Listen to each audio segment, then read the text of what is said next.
Hello, I'm Amy Zawi with the Friday Red Alert for June 24th.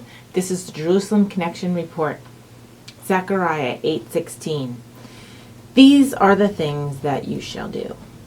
Speak the truth to one another. Render in your gates judgments that are true and make for peace. While many Americans surveyed recognize that the BDS movement has elements of anti-Semitism in it, an alarming number of students do not see this reality.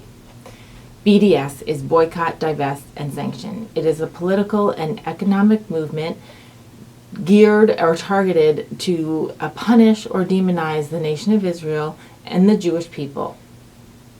This BDS movement also often produces activities and rallies and protests on college campuses, thus wooing young students into believing false narratives about the nation of Israel and believing untruth premises based on policies and conditions in Israel and in the Middle East as a whole.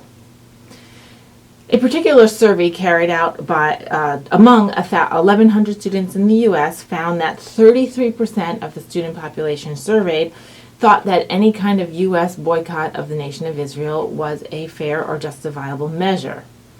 A similar survey in the UK found that 40% of students thought that boycotting Israel was an acceptable measure to protest various perceived ills. Nevertheless, the good news is that 62% of the students did recognize that the BDS movement has anti-Semitic notions, at the very least, among its activities, and about 50% of the UK students recognize the anti-Semitic nature of the BDS movement.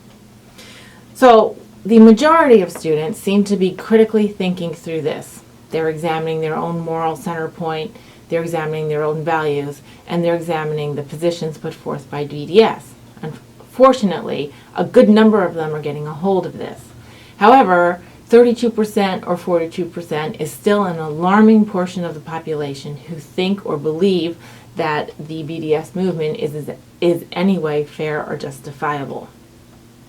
Francis Schaeffer reminds us, and this was more than a generation ago, today, not only in philosophy but in politics, government, and individual morality, when a generation sees solutions in terms of synthesis and not absolutes, when this happens, truth, as people have always thought of it, dies.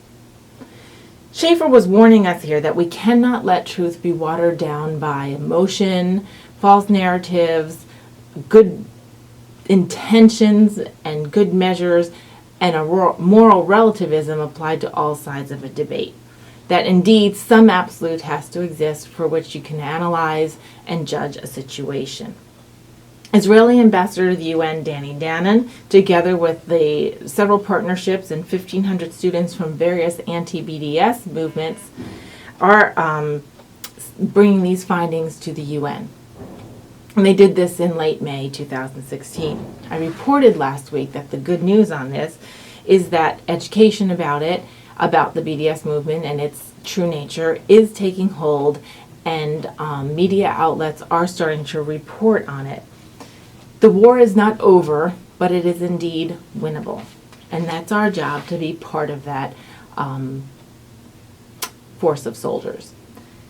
Remember Deuteronomy 24.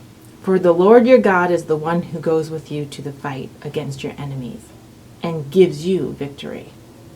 That is our hope, that through truth and prayer and using outlets as best as possible to reach students, to reach the general population, citizens around the world, that the truth about Israel and God's people, the Jewish people, and the truth about the BDS measures, how it is discriminatory and anti-Semitic, are always brought to light, and that BDS measures will not take footholds in our universities, among our political groups, and among our citizen groups.